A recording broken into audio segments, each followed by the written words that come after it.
Aziz yurtdoshlar, ayniqsa azmu shijoatli, fidoi nafaqaxo'rlarimiz, bugun siz rasman tasdiqlandi.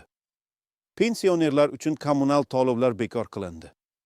Barcha qarzlar kechildi degan shov-shuvli xabarning asl mohiyatini, uning huquqiy asoslarini va amaliy oqibatlarini aniq tushunib olasiz. Ushbu video sizni bir zumda qamrab olib, oxirigacha diqqat bilan tinglashga undaydi. Chunki bu mavzu har biringizga bevosita tegishli, har biringizning kundalik hayotingizga ta'sir qiluvchi hayotiy masala. So'nggi kunlarda butun mamlakatimizni larzaga solgan, millionlab insonlar qalbiga umid uchqunini yoqqan bir xabar tarqaldi. Bu xabar shunchaki mish-mish emas, balki rasman tasdiqlangan degan iddaolar bilan barcha ijtimoiy tarmoqlar portladi. Ko'chada, bozorda, mahalla-ko'yda hamma shu mavzu haqida gapirmoqda. Kommunal to'lovlar bekor qilindi, barcha qarzlar kechildi degan shov-shuvli sarlavhalar ostida qanday haqiqat yotibdi? Bu xabar qanchalik to'g'ri? Kimlarga tegishli? Uning ortida qanday rasmiy hujjatlar turibdi?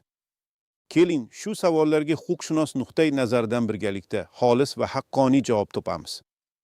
Bizning vazifamiz sizni har qanday noto'g'ri ma'lumotdan himoya qilish va haqiqiy holatni aniq tushuntirishdir. Yillar davomida bu vatan uchun ter to'kib mehnat qilgan, uning ravnaqi yo'lida bor kuchini sarflagan, o'zining oltin yillarini qurbon qilgan har bir aziz inson. Endilikda sizning oldingizda qandaydir kommunal to'lovlar sababli yuzaga kelgan katta-katta qarzlar turganini ko'rish qanchalik og'ir. Esingizdami, bir vaqtlar kuniga 2-3 smenada ishlagan paytlaringiz, oilangizni boqish uchun qanday qiyinchiliklarni boshdan kechirgansiz? Sizlar urushdan keyingi og'ir yillarda mamlakat iqtisodiyotini oyoqqa turgizishda, ulkan qurilishlarda, kolxoz va sovxozlarning rivojlanishida, sanoat korxonalarida tinimsiz ishladingiz. O'sha paytlarda shaxsiy manfaatdan ko'ra jamoat manfaati ustun edi. Sizlar vatanparvarlik ruhida tarbiyalanib, har bir vazifani sidqidildan bajargansiz. Ayrimlarimiz hatto front ortida yillar davomida mashaqqatli mehnat qilib, galabaga o'z hissasini qo'shgan. Boshqalarimiz paxta dalalarida quyosh tigida qorayib, yelkada yuk tashib, yurtning iqtisodiy qudratini oshirishga hissa qo'shgan. Ba'zilarimiz o'z kasbiga sadoqat bilan yosh avlodga ilm ulashgan, shifoxonalarda insonlar salomatligi uchun kurashgan. Maktablarda, bog'chalarda minglab yoshlarga ta'lim berib, kelajak poydevorini qurdingiz. Zavod va fabrikalarda tinimsiz ishlab, yengil va og'ir sanoatning rivojiga hissa qo'shdingiz. Har biringizning hayotingiz alohida bir doston, alohida bir qahramonlik namunasi. Sizning har bir mehnat kuningiz, har bir ter tomchingiz bu vatanga sarf bo'ldi. Uning poydevoriga gisht bo'lib terildi. Siz o'z orzularingizni, shaxsiy vaqtini, hatto sog'ligingizni ham shu yurt uchun ayadingiz. Sovuq qish kunlarda uyingizni isitish uchun har bir tiyingizni ayamay sarflaganingiz, go'yoki bu vatan sizga qarzdordek, siz esa tinimsiz mehnat qilgansiz. O'sha og'ir yillarda hatto kommunal xizmatlarning o'zi ham bugungidek qimmat emasdi. Ammo shunga qaramay, har bir non, har bir mahsulot qadri baland edi. Har bir oilada tejab-tergab kun kechirilardi. Bugungi kunda esa pensiya yoshiga yetib, ozgina tinchlikda yashay desangiz, farzandlar va nabiralar ko'magi bilan kun kechirishga harakat qilsangiz, gaz uchun, elektr uchun, suv uchun, chiqindi olib ketish uchun, hatto uy-joyni saqlash uchun kelayotgan baland-baland hisob-kitoblar ko'nglingizni gash qiladi. Qarzlar ortidan qarzlar yigilib, ba'zida uyqungizni ham o'g'irlaydi, to'g'rimi?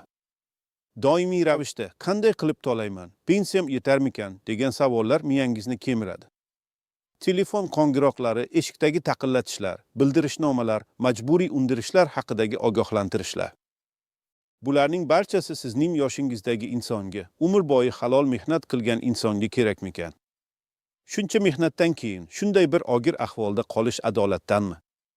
Bu savol har bir vijdonli insonni o'ylantirishi kerak. Axir jamiyatning maqsadi keksalikda tinch va osoyishta yashash emasmi? Axir keksalik davlat tomonidan hurmat bilan ta'minlanishi kerak emasmi? Agar siz ham shunday his-tuyg'ularni boshdan kechirayotgan bo'lsangiz, hayotingizning qaysidir davrida bu mamlakat uchun qilgan fidokorona mehnatingiz haqida 2 og'iz so'z yozing. Sizning yoshingiz qancha, necha yil stajingiz bor, qanday sohada mehnat qilgansiz va bugungi kunda bu kommunal to'lovlar siz uchun qanchalik og'irlik qilmoqda? Sizning tajribangiz, sizning hikoyangiz biz uchun nihoyatda qimmatli. Bu sizning shunchaki sharhingiz emas, balki millionlab nafaqaxo'rlarimizning ovozi bo'ladi. Har bir izoh bizga bu muammoning ko'lamini tushunishga yordam beradi va balki tegishli idoralar e'tiborini tortishga xizmat qilar. Zero, biz faqatgina qonunlarni tushuntiribgina qolmay, balki fuqarolarning ovozini eshitishni va ularni mas'uliyatli idoralarga yetkazishni ham o'z burchimiz deb bilamiz. Kommentariyalarda fikrlaringizni kutib qolamiz. Hurmatli tomoshabinlar, agar siz kelgusida ham shunday muhim yangiliklardan, huquqiy o'zgarishlardan birinchilardan bo'lib xabardor bo'lishni istasangiz, bizning kanalimizga obuna bo'lishni unutmang. Zero, qonunlardagi har bir kichik o'zgarish ham sizning hayotingizga bevosita ta'sir ko'rsatishi mumkin. Pensiya ta'minoti, ijtimoiy imtiyozlar, kommunal sohadagi yangiliklar, huquqiy maslahatlar, bularning barchasi haqida sizga o'z vaqtida va tushunarli tilda ma'lumot berishga intilamiz. Biz esa ushbu o'zgarishlarning asl mohiyatini tushuntirib berish, sizga kerakli maslahatlarni berish va yolg'on ma'lumotlardan himoya qilish maqsadida tinimsiz ishlaymiz. Har bir obuna va har bir like bizga yanada ko'proq foydali kontent yaratishga ilhom beradi va ko'proq insonlarga yordam berish imkoniyatini beradi. Unutmang, huquqiy xabardorlik sizning himoyangiz garovidir. Keling, endi bu xabarning asl ildizlariga chuqurroq kirib boraylik. Xabaringiz bor, ilgari ham nafaqaxo'rlar uchun turli imtiyozlar, yengilliklar mavjud edi. Bu imtiyozlar asosan O'zbekiston Respublikasi Vazirlar Mahkamasining qarorlari yoki tegishli prezident farmonlari asosida belgilanardi.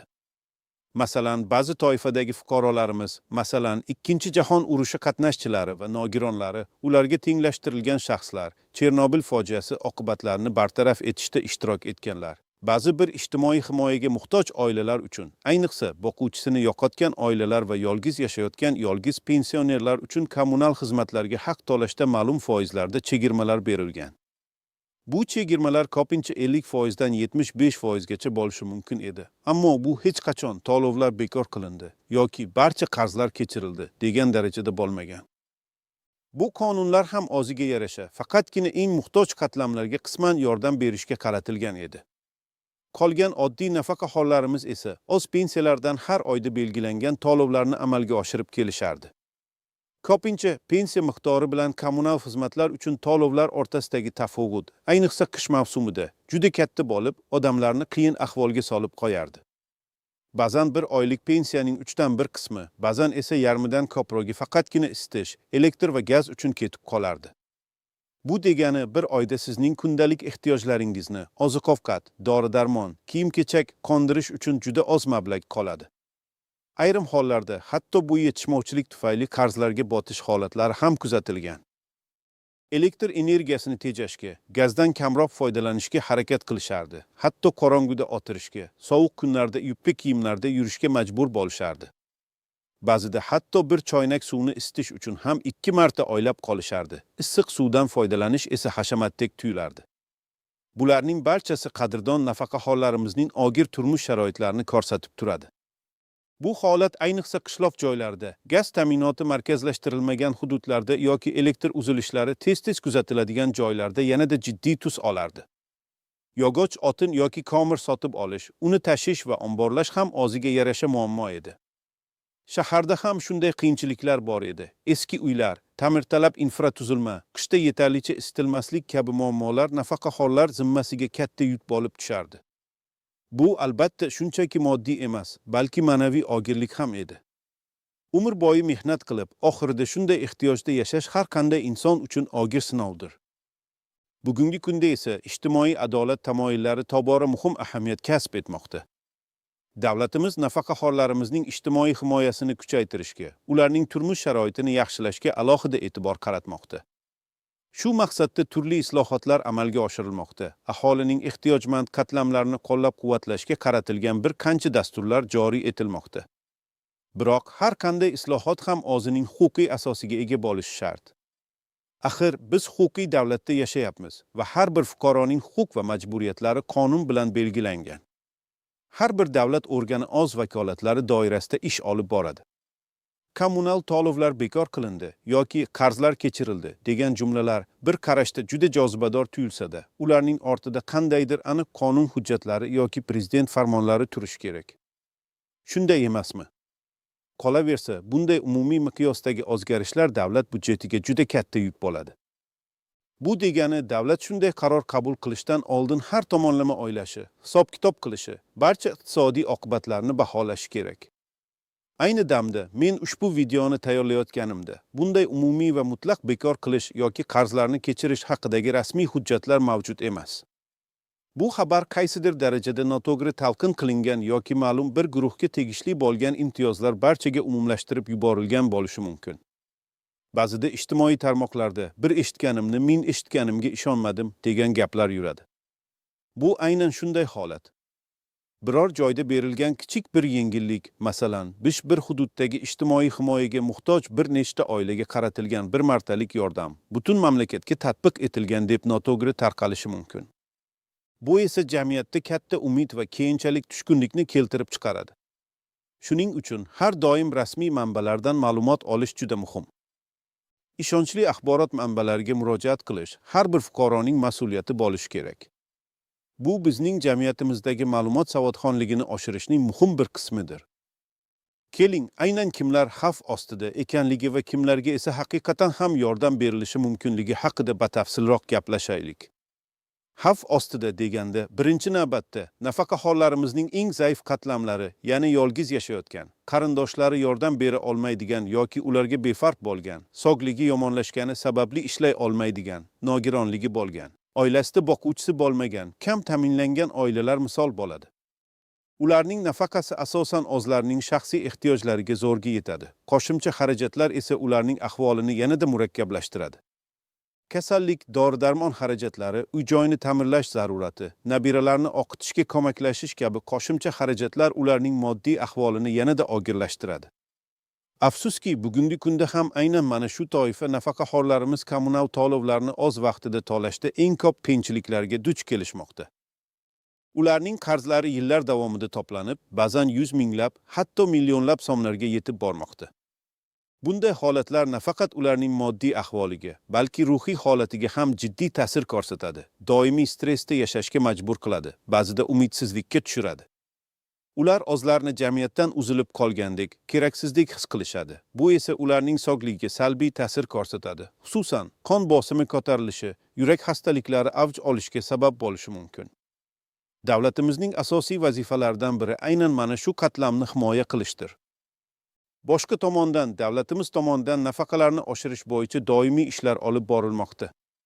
Masalan, har yili, ayniqsa inflyatsiya darajasini hisobga olgan holda, pensiyalar miqdori qayta ko'rib chiqiladi. Bu ko'pincha prezident farmonlari yoki hukumat qarorlari bilan tasdiqlanadi. Pensiya miqdorlari minimal iste'mol xarajatlari, mehnatga haq to'lashning eng kam miqdori kabi iqtisodiy ko'rsatkichlarga bog'liq holda belgilanadi va oshiriladi. Shu bilan birga, ba'zi sohalarda uzoq yillar xizmat qilganlarga yoki alohida xizmat ko'rsatganlarga maxsus qo'shimcha ustamalar berilishi ham mumkin. Jumladan, O'zbekiston qahramoni unvoniga sazovor bo'lganlarga davlat mukofotlari sohiblariga alohida e'tibor qaratiladi. Ammo bu oshirishlar ham har doim ham kommunal to'lovlar narxining o'sish sur'atlariga mos kelmaydi. Ba'zan pensiya miqdori 10% ga oshganda ham kommunal xizmatlar tariflari undan ham tezroq, masalan, 20 yoki 25% ga oshib ketishi kuzatiladi. Ayniqsa elektr energiyasi, tabiiy gaz va suv tariflarining o'zgarishi bevosita aholi cho'ntagiga ta'sir qiladi. Bu esa nafaqaxo'rlarimizning xarid qobiliyatini pasaytirib, ularni yana o'sha qiyin holatga qaytaradi. Pensiya oshishi quvonchli yangilik bo'lsa-da, kommunal xizmatlar narxining oshishi bu quvonchni sondiradi. Shuni ham unutmaslik kerakki, hozirgi kunda ijtimoiy adolatga intilish, aholining zaif qatlamlarini himoya qilish butun dunyo bo'ylab dolzarb masalalardan biridir. Har bir davlat o'zining iqtisodiy imkoniyatlaridan kelib chiqqan holda bu masalaga yechim topishga harakat qiladi. Bizning davlatimiz ham bu borada tinmay izlanishlar olib bormoqda, innovatsion yechimlar izlamoqda, xususan ijtimoiy siyosatni takomillashtirishga katta e'tibor qaratilmoqda. Ba'zan shunday holatlar bo'ladiki, ma'lum bir hududda yoki ma'lum bir muddatga cheklangan miqdordagi fuqarolar uchun qisman yengilliklar berilishi mumkin. Masalan, qishloq joylardagi ba'zi oilalarga gaz ballonlarini yetkazib berishda imtiyozlar yoki uzoq hududlarda elektr energiyasi tariflariga maxsus yondashuvlar joriy etilishi mumkin. Shaharlarda esa ba'zi bir kommunal xizmatlar uchun subsidiya tizimi joriy etilishi mumkin, ya'ni davlat bir qism xarajatni o'z zimmasiga olishi mumkin. Lekin bu xabar, ya'ni kommunal to'lovlar bekor qilindi, barcha qarzlar kechirildi degan jumla butun mamlakat miqyosidagi umumiy bir qonun emasligini anglatadi. Ko'pincha bunday xabarlar noto'g'ri talqinlar, yolg'on ma'lumotlar tarqalishi tufayli yuzaga keladi va aholi orasida keraksiz umidlar uyg'otadi. Internet tezligi oshgan sari ma'lumotlar ham chaqqon tarqaladi, lekin ularning hammasi ham tekshirilgan bo'lavermaydi. Shuning uchun har doim rasmiy manbalardan ma'lumot olish juda muhim. Ishonchli axborot manbalariga murojaat qilish har bir fuqaroning mas'uliyati bo'lishi kerak. Bu bizning jamiyatimizdagi ma'lumot savodxonligini oshirishning muhim bir qismidir. Aziz tomoshabinlar, siz qanday deb o'ylaysiz? Davlatimiz nafaqaxo'rlar uchun kommunal to'lovlarni butunlay bekor qila oladimi? Yoki bu faqat orzu bo'lib qolaveradimi? Sizningcha bu qanchalik real?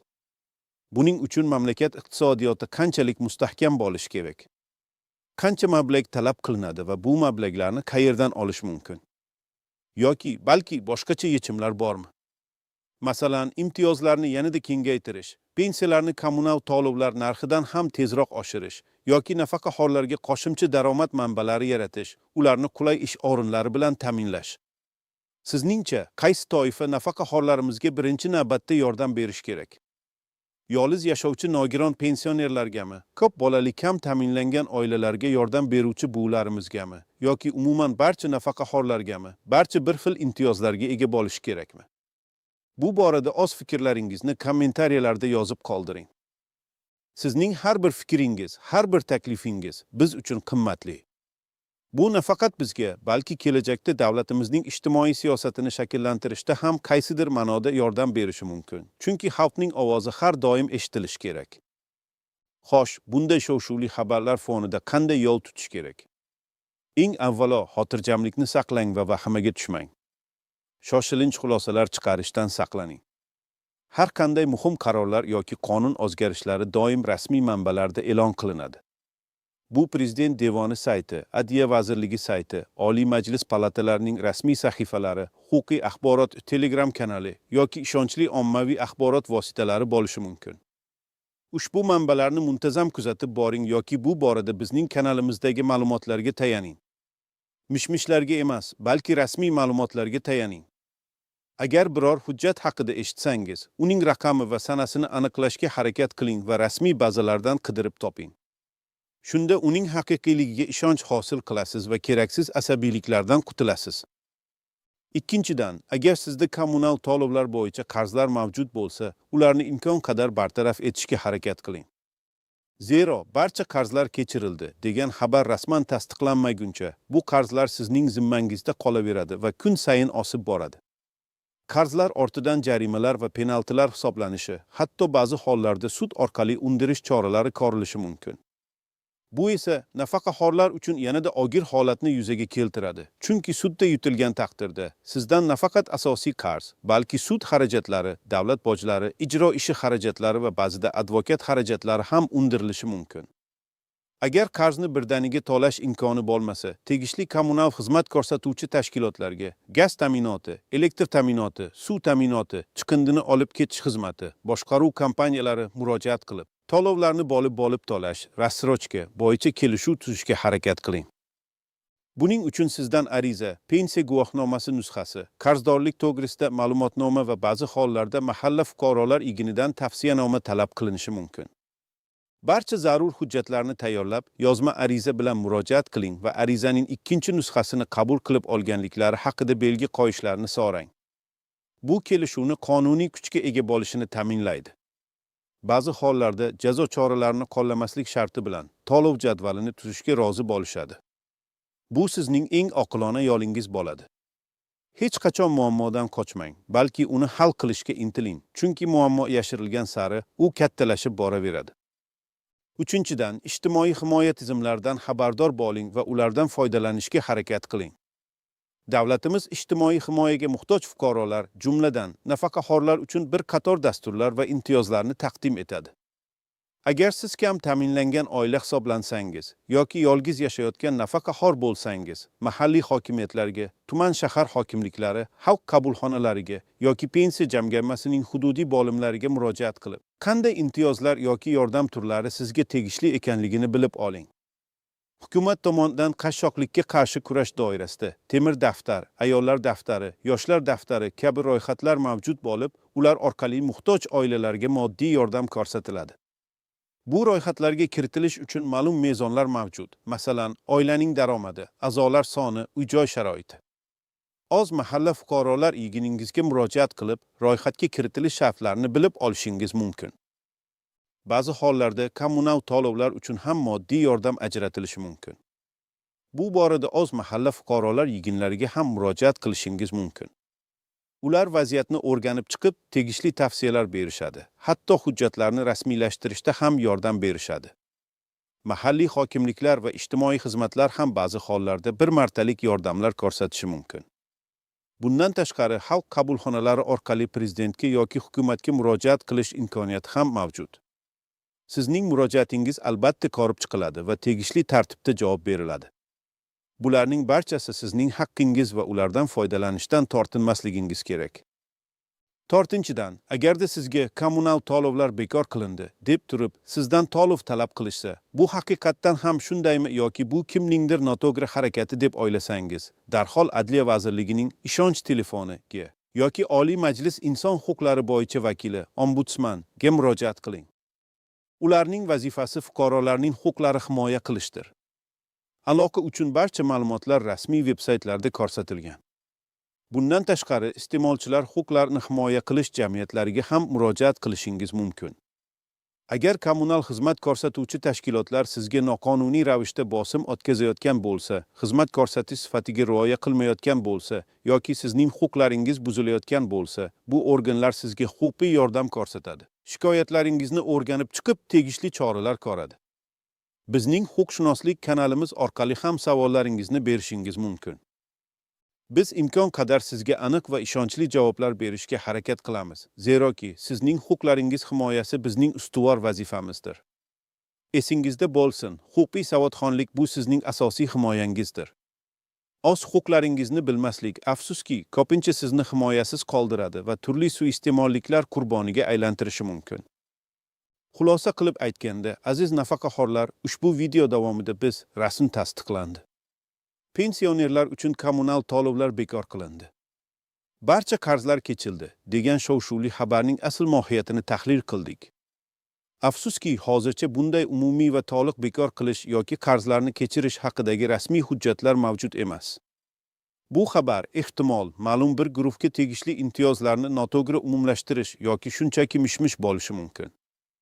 Lekin bu degani emas, davlat nafaqaxo'rlarimizni e'tiborsiz qoldiradi.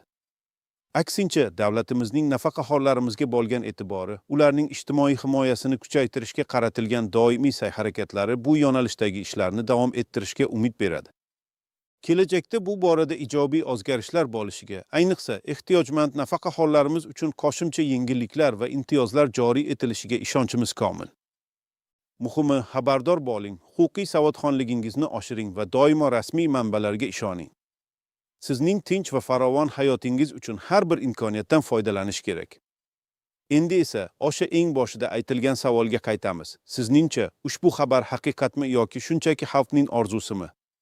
Sizningcha, qachondir shunday kun keladimi? Sizning butun umr qilgan halol mehnatingiz uchun, keksaligingizda tinch va osoyishta hayot kechirishingiz uchun kommunal to'lovlar uchun sizdan bir tiyin ham olinmaydigan kun. Bu boradagi fikrlaringizni izohlarda yozib qoldirishdan tortinmang. Sizning har bir fikringiz biz uchun muhim. Keyingi videolarimizda ko'rishguncha o'zingizni asrang, azizlar, va doimo huquqiy jihatdan ogoh bo'ling.